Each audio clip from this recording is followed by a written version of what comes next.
उन व्यवस्थाओं को बदलना,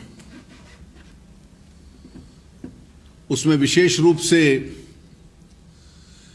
गवर्नमेंटल डिस्क्रिशंस को जहां तक समाप्त किया जा सकता है समाप्त किया जाए आर्थिक विषयों में।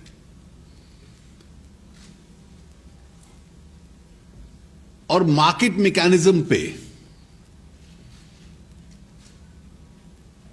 निर्भर किया जाए,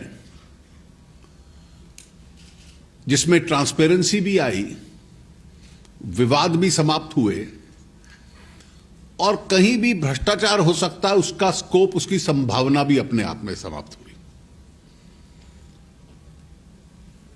तीसरा एक स्वाभाविक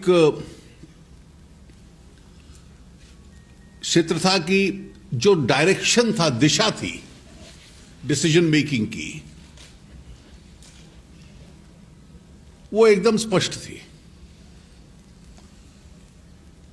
ऐसी नीतियां ली जाए जिसमें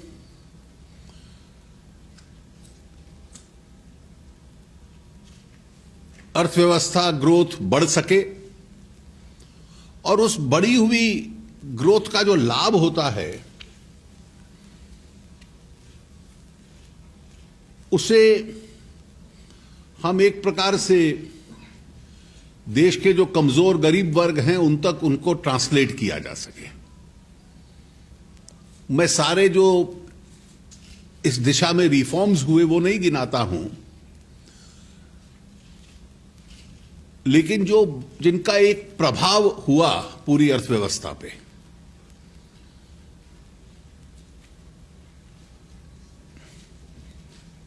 एफडीआई रिफॉर्म्स,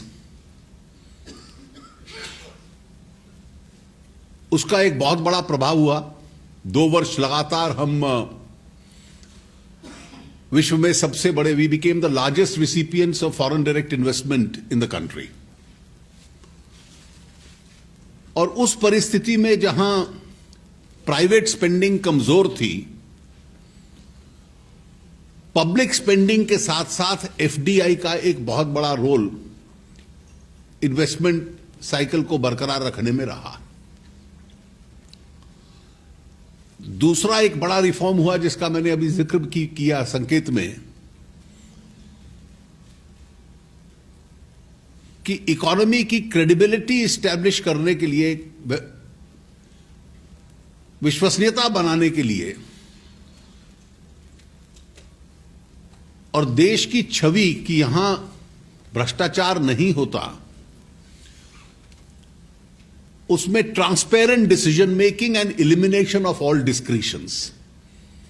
हमने स्पेक्ट्रम में ट्राई किया, माइनिंग में ट्राई किया, कोल में ट्राई किया, और जितने भी सरकारी लाभ लोगों तक पहुंच सकते थे, विशेष रूप से आर्थिक जगत और उद्योग में, उन सब को मार्केट मैकेनिज्म के माध्यम से, यानी कौन सक्सेसफुल पार्टी होगा वो भी मार्केट मैकेनिज्म तय करेगा, किस दाम पे होगा वो भी मार्केट मैकेनिज्म तय करेगा।